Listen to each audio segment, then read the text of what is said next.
Share market की Nasdaq market में भारी कमी, यूएस में डाउ जोन्स में काफी मंदी देखने को मिल रही है। अमेरिका में एसएमपी 500 में आंशिक तेजी, पाकिस्तान में इकोनॉमी संकट गहराया। तो लगातार शेयर मार्केट में जो उतार चढ़ाव की स्थिति बनी हुई है और इसी बीच नेस्डेक मार्केट में भारी कमी, यूएस में डाउ जोन्स में भी काफी मंदी देखने को मिली। इसी बीच हमारे साथ मार्केट एक्सपर्ट आकाश जिंदल जी जुड़ चुके हैं। आकाश जी, जिस तरीके से अभी हम देख रहे हैं पिछले कुछ दिनों से, जब से ये टैरिफ वॉर छिड़ा हुआ है, लगातार उतार चढ़ाव देखने को मिल रहा है। अगर हम बात करें आज की, तो आज क्या कुछ उम्मीद मार्केट से? देखिए, आज हिंदुस्तान की इकोनॉमी की बात करें तो बहुत अच्छे डेटा आ रहे हैं। सबसे पहली बात, इन्फ्लेशन का डेटा। इन्फ्लेशन में मैं यहाँ सेंट्रल गवर्नमेंट को बधाई दूंगा कि हमारा डेटा इतना अच्छा रहा। 3.34%, आरबीआई के कंफर्ट लेवल से कहीं कम इन्फ्लेशन का डेटा आ रहा है। और ये पहला नहीं, दूसरा महीना है इसमें लगातार ये सरकार महंगाई कम रखने में कामयाब हुई है। पहले 3.61, अब 3.34। तो हिंदुस्तान के डेटा से क्लियर होता है आगे चल के इंटरेस्ट रेट में और रिडक्शन हो सकती है और जनता को और राहत मिल सकती है। और साथ ही साथ सरकार बहुत अच्छे तरीके से काम कर रही है, क्योंकि इन महीनों में जहाँ इन्फ्लेशन बढ़नी चाहिए थी, वहाँ इन्फ्लेशन आरबीआई के कंफर्ट लेवल से कम है। Because inflation is something which directly it's into GDP growth. अब इन्फ्लेशन कम होगी तो हमारी जीडीपी ग्रोथ भी बढ़ेगी, पर कैपिटा इनकम भी बढ़ेगी, आम आदमी के लिए खुशहाली रहेगी। और इन्फ्लेशन कम होगी तो डिमांड भी अच्छी होगी, कंजम्पशन भी अच्छी होगी।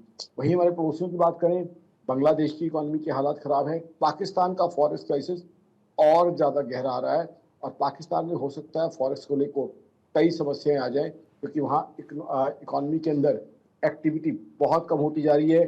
ग्लोबल इन्वेस्टर कोई आ नहीं रहा, अफरा तफरी वहाँ मची हुई है। तो हिंदुस्तान एशिया के अंदर एक ऐसा चमकता सितारा के रूप में उभर रहा है।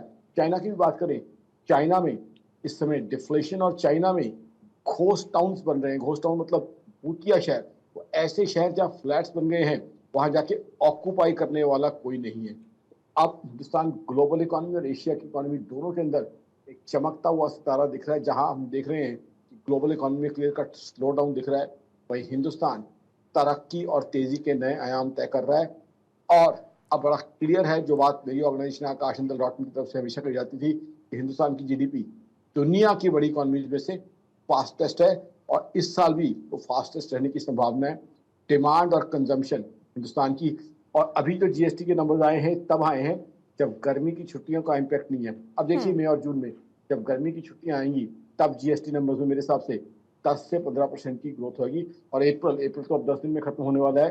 जीएसटी कलेक्शन मेरी ऑर्गेनाइजेशन आकाश का मानना है 2.25 लाख करोड़ के आसपास होने की संभावना है। कहीं ना कहीं हिंदुस्तान की इकोनॉमी बहुत स्ट्रॉन्ग चल रही है, बहुत बढ़िया चल रही है। आज की मार्केट भी उसी तरीके से अप है। कहीं ना कहीं हिंदुस्तान की इकोनॉमी के ग्रोथ साफ दिखाई दे रही है। और ये जो ग्रोथ है वो कहीं ना कहीं आम आदमी के लिए खुशहाली पैदा कर रही है, क्योंकि आम आदमी के लिए सबसे बड़ा रिलीफ क्या है कि उसके लिए महंगाई कम है। महंगाई में भी फूड इन्फ्लेशन उससे कम है, उसके लिए कम है। तो उससे क्या है, हिंदुस्तान के जो आम परिवार है, साधारण परिवार है, छोटी छोटी खुशियां जैसे बाजार में जाना है, रेस्टोरेंट में खाना खाना है, नए कपड़े खरीदना है, वो सब पूरी कर पाएंगे। क्योंकि जब महंगाई ज्यादा होती है तो लोगों का सारा जो है कमाई जेब खर्चों, अब जरूरी खर्चों में लग जाती है। अब जरूरी खर्चों के बाद लोगों का इतना सरप्लस होगा कि अपनी छोटी छोटी खुशियां वो पूरी कर पाए। तो कहीं ना कहीं हिंदुस्तान की ग्रोथ साफ दिख रही है। जो लोग खुशियां पूरी करेंगे, अपनी शॉपिंग करेंगे, रेस्टोरेंट में जाएंगे, सिनेमा हॉल जाएंगे, उससे क्या होगा, इकोनॉमी में ग्रोथ आएगी, इकोनॉमी में तेजी आएगी, इकोनॉमी में तरक्की आएगी। इसलिए मेरा ये मानना है कि 7% से ऊपर की जीडीपी ग्रोथ अभी भी हम अचीव करने की कैपेबिलिटी रखते हैं। ठीक है, ग्लोबल इकोनॉमी में स्लो डाउन है। चाइना जिस तरीके से रिटेलिएट कर रहा है टैरिफ वॉर में, वो सही नहीं है। हालांकि अब चाइना ने रियलाइज किया है, वो कहीं ना कहीं बैठ के बातचीत करने को तैयार है और सोल्यूशन निकलेगा। यूएस तो खैर कामयाब हो रहा है, उन्होंने कई कंट्रीज को इस लेवल पे ले आए हैं कि बैठ के बात करने को तैयार है। बट हिंदुस्तान की इकोनॉमी की ग्रोथ बहुत बढ़िया दिख रही है, खासकर डोमेस्टिक डिमांड और कंजम्पशन।